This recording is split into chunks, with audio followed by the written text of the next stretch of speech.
बिस्मिल्लाहिर्रहमानिर्रहीम, अस्सलाम वालेकुम वरहमतुल्लाहि वबरकातुहू।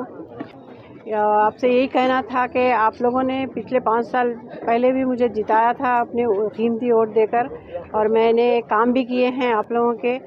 तो फिर भी जो भी अल्हम्दुलिल्लाह जो भी काम हुए हैं आने वाले दिनों में कांग्रेस की गवर्नमेंट आएंगी। मैं आप लोगों से वादा करती हूँ, आप लोगों ने फिर से मुझे जिता के लाया और आप लोगों का कीमती वोट मुझे दिया है, देंगे तो मैं इंशाल्लाह ताला आप लोगों के जो बचे हुए काम हैं, क्योंकि अब 24/7 का काम तो शुरू हो चुका है पानी का। आप लोगों को इंशाल्लाह ताला आने वाले दिनों में 2 साल या 2.5 साल में पूरी तकलीफ़ ख़त्म हो जाएगी पानी की। 24 घंटे नल रहेगा आप लोगों के पास। और मैं आप लोग से यही कहना चाहती हूँ कि जो मेरे बारे में कह रहे हैं वो खुद कुछ काम नहीं किए, उनको काम के बारे में कुछ पता नहीं है। इसलिए काम करे तो काम के बारे में मालूम होता। 5 साल के बाद निकल के आते, फिर लोगों को भड़काते भड़काते, उसके बाद में फिर जाके बढ़े आते। उससे उनको काम का पता नहीं है, उनको काम कैसा होता है, काम क्या करते हैं बोलकर। मैं जब आप लोगों के बीच में आऊँगी तो काम करने के लिए आई हूँ। इंशाल्लाह आइंदा भी आप लोगों के बीच में काम करूँगी मैं। जो अधूरे कमरुल इस्लाम साहब के अधूरे काम थे अल्हम्दुलिल्लाह वो तो पूरे हुए हैं, और बाकी जो भी है करेंगे इंशाल्लाह ताला। और जो इन लोगों के जो जवाब मैं नहीं दे रही हूँ, नहीं इसका आप लोगों के ऊपर छोड़ी हूँ। आप लोग इसका 10 तारीख को आप लोग इसका जवाब दीजिए। इंशाल्लाह उसका रिजल्ट 13 तारीख को आएगा, तो मैं जब बात करूँगी इंशाल्लाह ताला।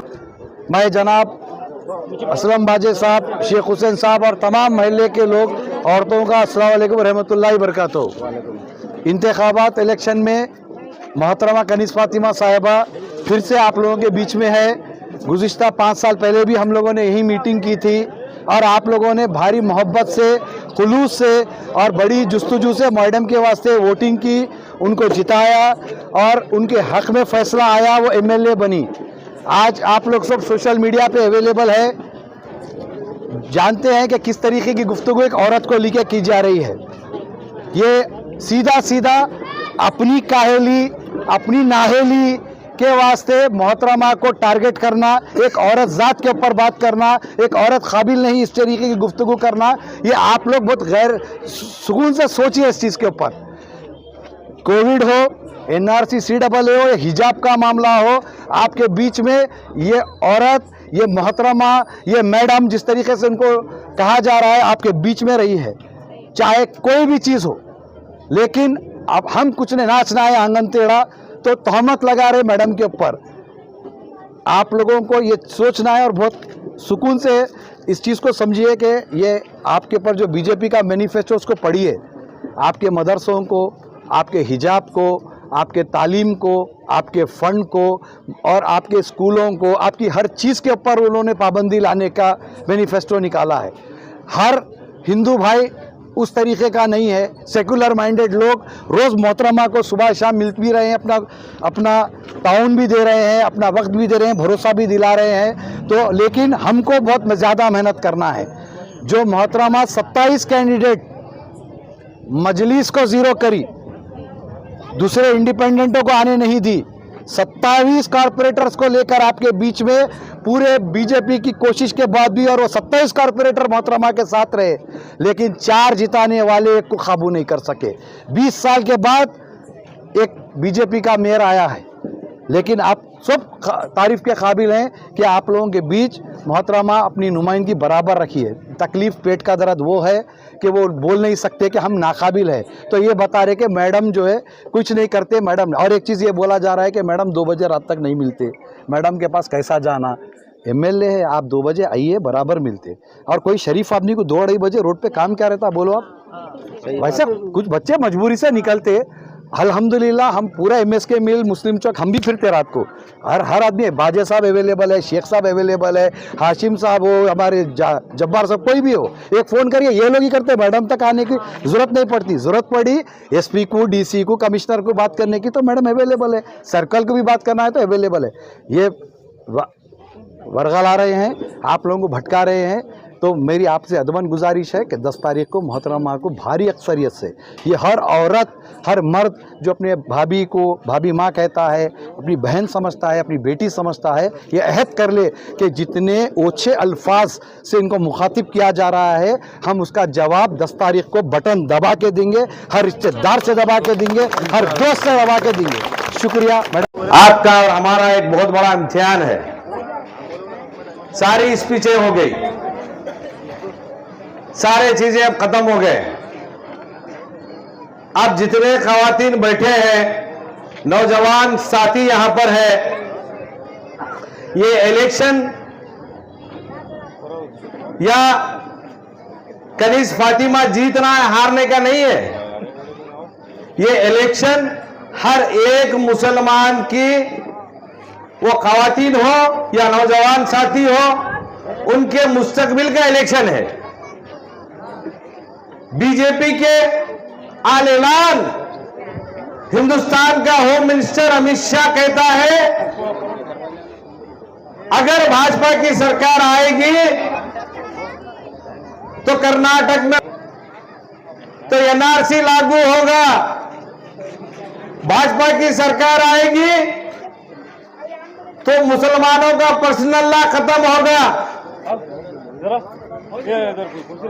उनकी अगर सरकार आई तो मुसलमानों का खात्मा कर देंगे। सीधा इनडायरेक्ट जो है ये कहना है।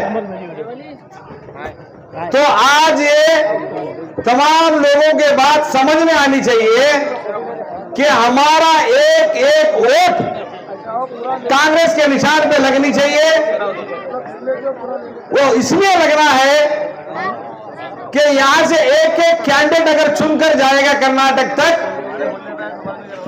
तो जब ही बीजेपी की इस सरकार को, इन जालिम लोगों को उखाड़ के फेंक सकते हैं आप और हम मिलकर। लिहाजा इसीलिए जरूरी है कि इनके मंसूबे जो हैं कि मस्जिदों की अजान को रोकना, हमारे मुसलमान खवातीन के गोशा पर्दा को रोकना, इनके हिजाब को उतार देना, इनके हलाल खाने से रोकना। क्या आपको पता है कि कर्नाटक में 12,000 लड़कियां ये साल एग्जाम नहीं दिए हैं?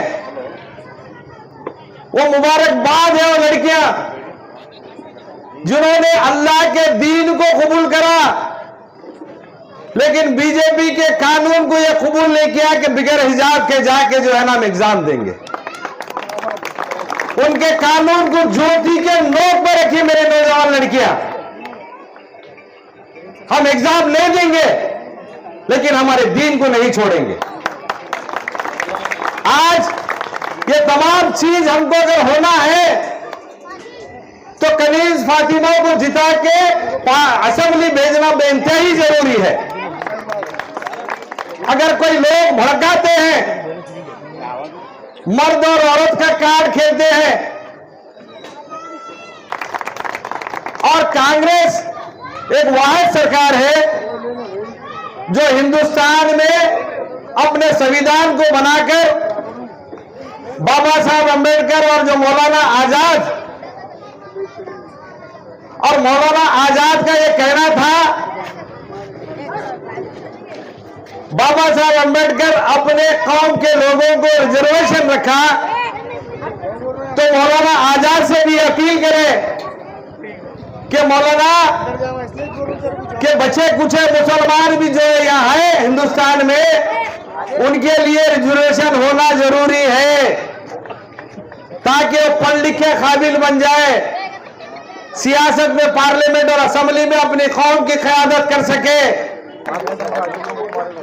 आज वो मौलाना आजाद के सपनों को ये बीजेपी वाले उसको तार तार कर दे रहे हैं।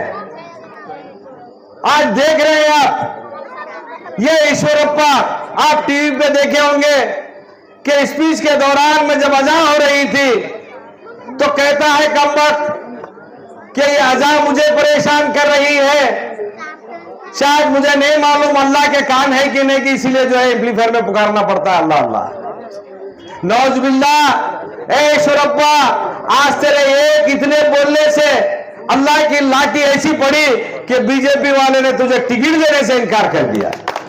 मैं फिर एक बार आप लोगों से यही गुजारिश करता हूं कि इंशाअल्लाह आने वाले दिनों में आप लोग 10 तारीख बहुत करीब है, पूरे खानदान के साथ, पूरे बच्चों के साथ जाकर जो है ना आप जो है ना अपने हक राय दही का इस्तेमाल करिए और कांग्रेस पार्टी के कैंडिडेट मोहतरमा कनीज़ फातिमा साहबा को भारी अक्सरियत से इंशाअल्लाह कामयाब करिए। और हमारी जो फाइट है सिर्फ बीजेपी के साथ है, किसी दूसरे पार्टियों के साथ नहीं है। आपको किसी दूसरे पार्टी से जो है ना वोट देने के, एक वोट भी अगर डिवाइड होता है तो आप ये समझिए आपका वोट जो है ना बीजेपी को जा रहा है। आपका वोट का जो हक राय दही का इस्तेमाल करना है वो मोहतरमा कनीज़ फातिमा और कांग्रेस पार्टी के हक में इस्तेमाल कीजिए। इंशाअल्लाह आने वाले दिनों में यही कर्नाटक में कांग्रेस की सरकार बनेगी कि आप अपना कीमती वोट सिर्फ और सिर्फ कांग्रेस के हक में इस्तेमाल कीजिए। आप जानते हैं कायदे मोहतरम अलहाज कमरुल इस्लाम साहब जो हमारे एमएस कमेटी जलालाबाद का जो कदीम इत्तेहाद 40 सालों का इत्तेहाद है उसको बरकरार रख के अपनी ज़िंदगी जो है ना उन्होंने अपनी ज़िंदगी जो है ना अपने कौम के लिए गंवा दी है। आज वो हमारे बीच नहीं है, लिहाजा उसके बाद फिर भी आज का हमारा इत्तेहाद 2018 में जो कमरुल इस्लाम के नाम से मोहतरमा कनीज़ फातिमा साहिबा को जिस अंदाज में आप लोगों ने साथ दिया था, उन्होंने एमएलए मुंतखब होने के बाद जैसे कि इतने डेवलपमेंट काम, जैसे कि आप जहाँ पे बैठे हैं देख सकते हैं कि यहाँ की रोड कितनी ख़राब थी, और ऐसे ही सारे मदीना कॉलोनी में जो है ना नए रोडों का जो है ना जाल बिछाया गया। इसकी सिर्फ और सिर्फ जो है ना मोहतरमा कनीज़ फातिमा साहिबा इसके जो है ना ये कामों को जो है ना अंजाम दिए हैं। तो लिहाजा आपसे मैं गुजारिश करता हूं कि आप देख रहे हैं कि जनता दल सिर्फ और सिर्फ बीजेपी की बी टीम है। सिर्फ बीजेपी को जिताने के लिए जनता दल आपके बीच आ रही है। आप अपना कीमती वोट किसी भी हालत में ना ज़ाय करें, क्योंकि जो हमारा इत्तेहाद है और आने वाले दिनों में कांग्रेस पार्टी रियासत कर्नाटक में हुकूमत बनाने जा रही है, तो आप अपने वोट की जो है अहमियत को जो है समझिए। बिना किसी बहकावे में आके अपना वोट ज़ाय मत कीजिए। फिर आपसे गुजारिश करता हूं कि आप अपना कीमती वोट सिर्फ और सिर्फ मोहतरमा कनीज़ फातिमा साहबा के हक में इस्तेमाल कीजिए। उनका सीरियल नंबर है 1। 10 तारीख को आप लोगों से गुजारिश है कि सुबह सुबह अपने कामों को जो है ना बालाए ताक रखते हुए आप अपने सिर्फ पहला वोट अपने जो है ना वोट डालकर अपने दूसरे काम कीजिए। शुक्रिया। मोहतरम भाइयों और बहनों, आज हैदराबाद से आपके दरमियान में आने का एक मेरा मकसद यही था कि जनाब कमरुल इस्लाम साहब से हमारे बेहतरीन ताल्लुकात थे। वो न सिर्फ आपके इस कर्नाटक में हर्ज अजीज थे, बल्कि शहर हैदराबाद में वो शहर कर्नाटक के नाम से जाने जाते थे। और आज उनकी खिदमत को अगर आपके सामने पेश करना शुरू करो तो सारी रात भी काफी नहीं है। लिहाजा आप अच्छी तरह जानते हैं। और उनके इंतकाल के बाद उन्हीं की शरीक हयात मोहतरमा कनीज़ फातिमा साहिबा जो आपकी हमारी बहन है, उन्होंने अपने ही शौहर के मिशन को जारी रखने के लिए, आपकी खिदमत को जारी रखने के लिए एक पर्दानशीन खातून होने के बावजूद आपके दरमियान में है, ये हमारे लिए काफी फख्र की बात है। मैं सलाम करता हूं उस खातून को, मैं अपनी बहन मानता हूं उस खातून को, और कमरुल इस्लाम साहब को मैं अपना भाई मानता था। बेहतरीन ताल्लुकात के हमारे उनके। हर किस्सा मुख्तसर ये है। अब एक कांग्रेस के बारे में आपको कहूं कि कांग्रेस पार्टी उस जमात का नाम है जिसने अंग्रेजों के शिकंजे से हिंदुस्तान को आजाद करवाने के लिए एक नुमाया रोल अदा किया। और कांग्रेस पार्टी उस जमात का नाम है जिसने इस मुल्क को हिंदू मुस्लिम सिख ईसाई जितने भी यहाँ पर मज़ाहिब के लोग रहने वाले हैं उन तमाम को एक गुलदस्ता बनाकर पेश किया। और कांग्रेस पार्टी वो सेकुलर जमात है जिसने इलेक्शन के सामने आपके सामने आकर सेकुलरिज्म का परचम आपके सामने लेकर आती है। आप बताइए कोई ऐसी जमात है? आज बड़े बड़े लोग गायब किए जा रहे हैं भारतीय जनता पार्टी ने बीजेपी में, बतलाइए उसमें कौन से मुसलमानों को उम्मीदवार बनाया जा रहा है?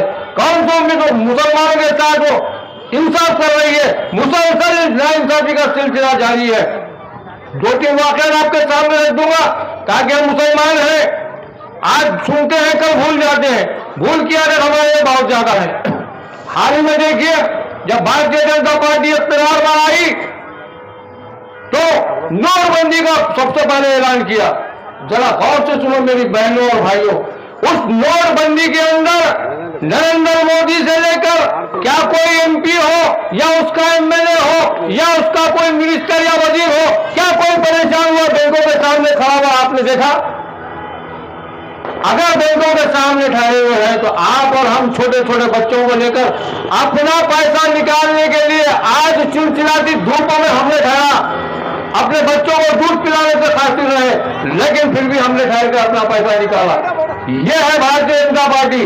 अब आप बतलाइए, ये एनआरसी है, ये सीएए है, हमारे भाई अभी ने जिक्र किया, ये बात भी मैं आपको इस इज्तिमा में पेश करना जरूरी समझूंगा। एनआरसी, सीएए, ये भारतीय जनता पार्टी किससे मांगती है? इस मुल्क के वफादार कौम मुसलमान को मांगती है। अरे ये वो मुसलमान है जिसने आजादी के लिए लाखों की तादाद में हमारे असलाफ ने अपनी शहादत कबूल की, तब जाकर हिंदुस्तान आजाद हुआ। ये कहां से? ये नरेंद्र मोदी हो या अमित शाह हो, क्या इनके आबा व अजदाद जो है तो आजादी की राही है?